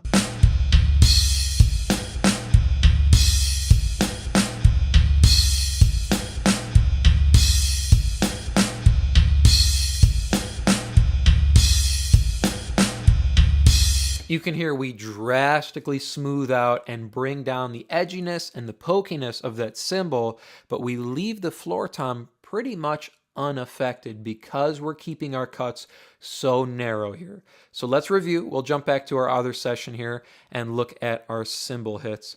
If you find some harshness coming through on your drums, you want to identify where it's coming from first. Remember, it's not always going to be coming from your overheads or your room mics, the things you think are picking up the majority of the cymbals. Sometimes it can be coming from a spot mic that is just sitting too close to a cymbal. I've had it on snare drums, and I've had it on a variety of different tom-toms as well. So first step is go through, solo things out, or mute things out of your drum mix till the harshness disappears so you can identify where it's coming from. Then all you want to do is go in with an EQ. You can add a secondary one as well if you don't want to do any kind of notching or searching on your primary EQ on the track. But all you're going to do is pull up an EQ filter and crank that Q or the bandwidth all the way up so it's as narrow as possible. And then you can boost it up. You can search around to try and identify exactly what frequency is being pokey or piercing, and then just notch it out. Like I said, you can go all the way down if that little bit of scoop doesn't bother you. It kind of depends on how high you have your overheads cooked up in your actual drum mix. I do like to keep a good blend of the overheads. So pulling it all the way out felt scooped in the high mids to me. So just find that balance where it's not feeling scooped, it's not ruining your overhead sound or your full kit picture, but it's taming the harshness and that pokiness on your cymbals. Take a listen one more time without this, and then with it on our full drum mix inside the track.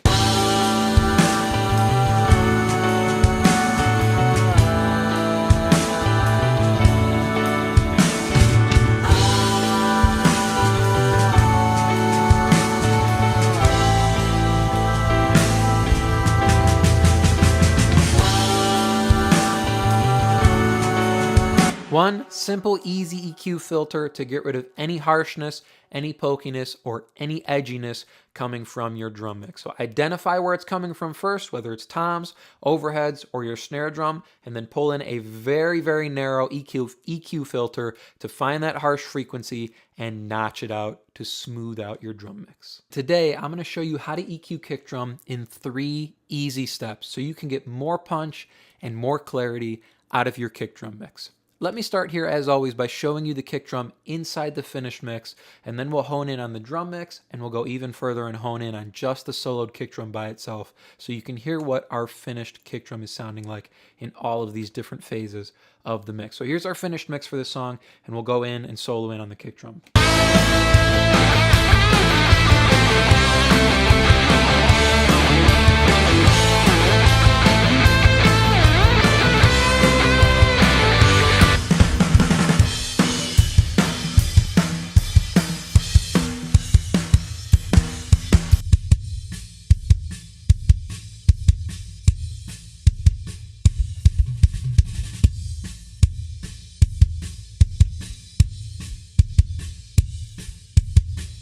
So you can hear our kick drum sounding good. It's big, it's powerful, it's got some nice top end click to it, it's got enough attack, it's cutting through the mix here. Let me A-B our 2 EQs here for you, and you can hear where we started with this kick drum. I'll take off our processing and I'll click things back in. You can hear the difference the 2 EQ plugins make on our kick drum here.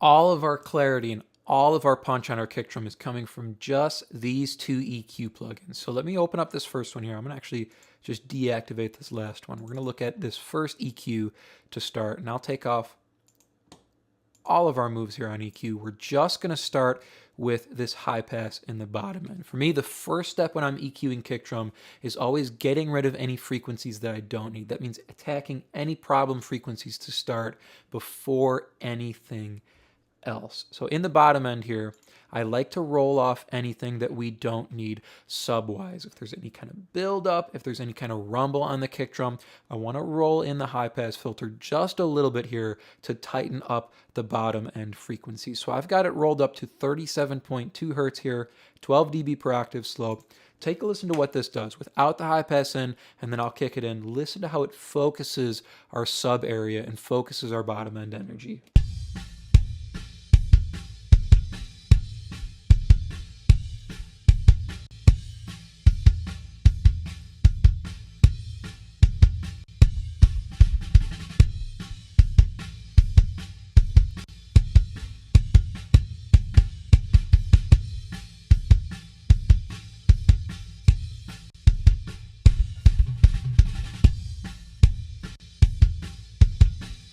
You can hear it tightens up the bottom end and tightens up that sub area just by rolling off a little bit of those super, super lows. We focus more on the fundamental of our kick drum here, up around 60, 70, 80 hertz. That's the frequency that's going to hit you in the chest. That's what we want to emphasize on this kick drum. So rolling off just a little bit of that 20, 30, 40 area, and we get more focus on the fundamental here of our kick drum. Now, continuing on with step number 1 here, getting rid of frequencies we don't need or getting rid of problem frequencies. There were a couple ringing frequencies on this kick drum that I felt I needed to pull down. The first one here was sitting around 700 hertz, almost 800 hertz, 789 hertz.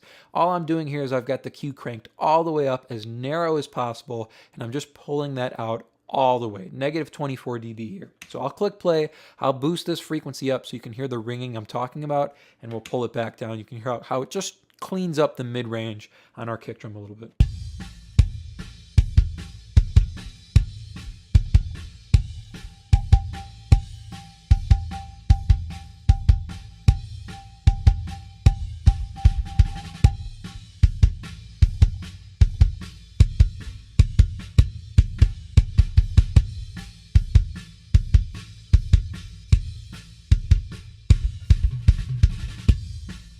With that one in particular, you can hear it's ringing regardless of whether he's hitting the kick drum or not. It rings when he hits the snare drum as well. So that to me tells me it's not something that's important to our kick drum sound. It's something I can get rid of and notch out. If it's only happening when he's hitting the kick drum, you need to ask yourself if it's part of the important frequency range of the kick drum, if it's some resonance that needs to be there or just tamed a little bit. But since it's happening when he hits the snare drum, I can just go ahead and notch that all the way out. It's not going to change the kick drum sound too much. The other one I heard was up at around 1K, 1.38K.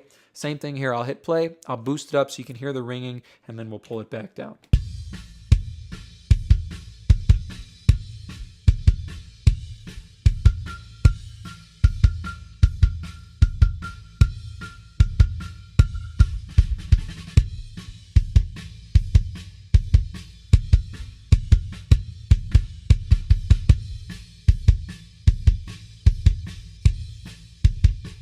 You can hear kind of the same thing with that one. It's ringing when he hits the snare drum. So we just had a couple of resonant frequencies here that were bleeding into our kick mics from resonances coming off of the snare drum, whether it be the bottom snare or just how loud the snare is resonating in the room. Just notching those two down to give us a cleaner mid-range sound on the kick drum. So that's our first step here for EQing kick drum, is getting rid of any frequencies we don't need, anything that's taking up space, or pulling out any offending or harsh frequencies on the kick drum. So any kind of resonances, anything we don't need that's not important for our kick drum sound.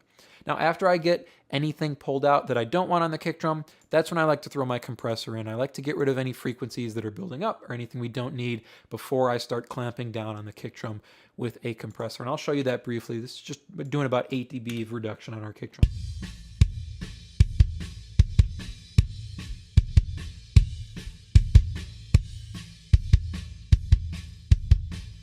Just further tightening up our kick drum there. After we get the compression in place is when I move on to step 2 of EQing our kick drum, which is adding clarity and adding top end attack to our kick drum. I'm up at 9K and I'm boosting 13, almost 14 dB here at 9K. Right now our kick drum is sounding a little bit flat. It's sounding a little bit dull. I want to wake it up, give it some top end energy, give it some click, give it some attack, and make sure it's going to cut through and be heard clearly inside the rest of this mix. There's a lot of stuff going on. Guitars, keys, vocals. We got a lead guitar in this section, so it's got a lot of stuff it has to compete against. It's going to need some good top-end energy to cut through and click through the mix here. So 13 dB at 9K. Take a listen to the difference this makes on our kick drum.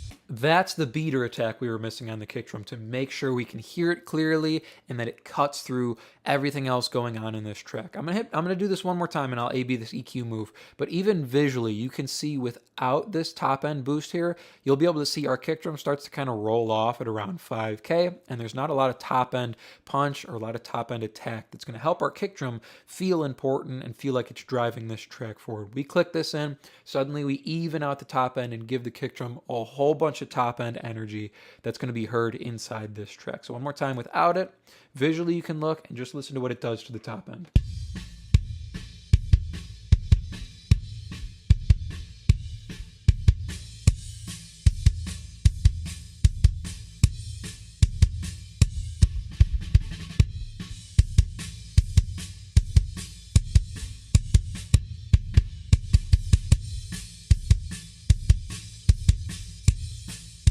That's the attack and punch I'm looking for up on the top end. And you can hear it's not making a huge difference for cymbal bleed. One of the things I do, because I like to boost a lot of top end to get that click and attack out of kick drum, is we will baffle off the kick drum. So you can just kind of take, whether it's a piano bench or some kind of chair or something, set it out in front of the kick drum, and then drape a blanket over it across the kick drum, and it isolates any kind of mics you have on the front of the kick drum from the rest of the cymbals, and it just dampens down some of that high-end energy that could flood in from cymbals, hi-hat, and the other drums on the kit as well. It lets you boost more top end on your kick drum so you can get this attack and get this top end click that you want to hear that helps your kick drum cut through the rest of the mix. So that's step number 2, is boosting top end to get some clarity and get some attack out of your kick drum. If you're lacking a little bit in the high mids as well, you can always boost up a little bit of 3K as well, but this big boost here, you can see it reaches down towards about 2 and 3K and gives us a little bit there as well. So I don't feel I need to boost any more there. Step number 3 for EQing kick drum, I do at the very, very end of the chain here. So once I've gotten rid of things I don't need, I've compressed the kick drum, I've boosted top end to get that attack and get that click. At the very, very end of the chain, post compression, is where I will boost bottom end to get that low punch and to get that low power out of the kick drum. I'm at 80 hertz here. You can see it's a wide bell filter, so we're reaching down towards some of the sub area, and we're bringing up some of the low mids as well. So it's a nice even boost to give us some balanced bottom end on the kick drum. 6 dB at 80 hertz. Take a listen to what this does for our kick drum tone and balance overall. Without it, and then with it.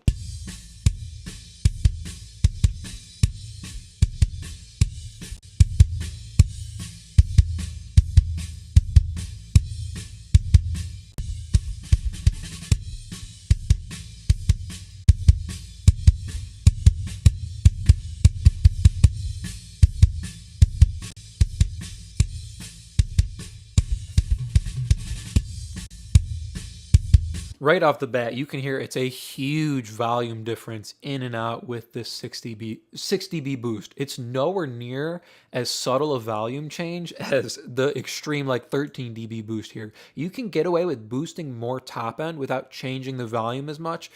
When you're boosting bottom end, you're going to change the volume quite drastically with much smaller boosts than you're doing on the top end. That's one of the reasons this is at the end of the chain for me.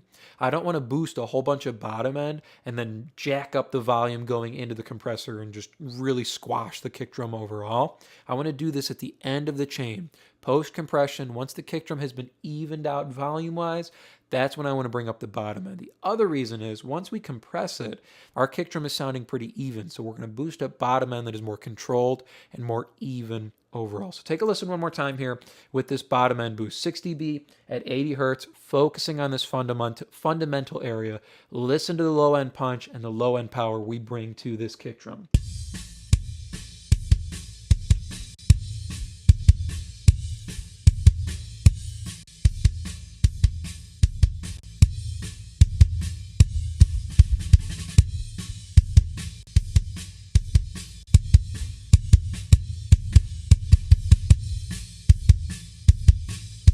Gives our kick drum so much more energy here. Makes it feel like he's hitting that kick drum so much harder, bringing a lot of weight, a lot of bottom end punch here. So let me A-B both of these EQs here on our kick drum. You can hear where we started and where we end up with our 2 EQs.